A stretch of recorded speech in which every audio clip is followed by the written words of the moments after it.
আমি দেবাশিস এসে গেছি আরও একটা ভিডিও নিয়ে। আমি গতকাল দার্জিলিংয়ে ছিলাম এবং সেখানে বসেই একটা খবর শুনলাম, উত্তরবঙ্গে চিটিং ফাঁক, প্রতারণা অ্যাপের ফাঁদ, শেয়ার ট্রেডিং অ্যাপে কোটি কোটি টাকার প্রতারণা। এই ধরনের নিউজগুলো আসে, অন্যান্য স্টেটগুলো থেকেও আসে, ওয়েস্ট বেঙ্গল থেকেও আসে। শুধু ওয়েস্ট বেঙ্গল না, আমার বাড়ি আরামবাগেও কিছুদিন আগে এই ধরনের একটা ঘটনা ঘটেছিল। আপনারা জানেন, এখনও হয়তো ইডি আসছে ওই সংস্থাতে।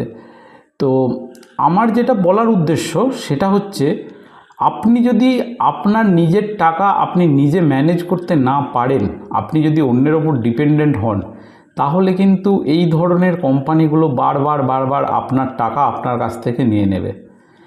আগেও সারদা নারদা এটা সেটা বহু কোম্পানি এসেছে, বিভিন্ন চিটিং ফাঁক কোম্পানি এসেছে। এগুলো কিন্তু আবার নতুন রূপে আসবে। নিজের টাকা নিজে ম্যানেজ করতে শিখুন।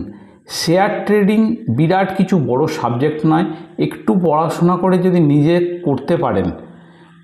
কি শিখতে হয়? দুটো জিনিস, ভালো কোম্পানি কাকে বলবো আর কখন ইনভেস্ট করব।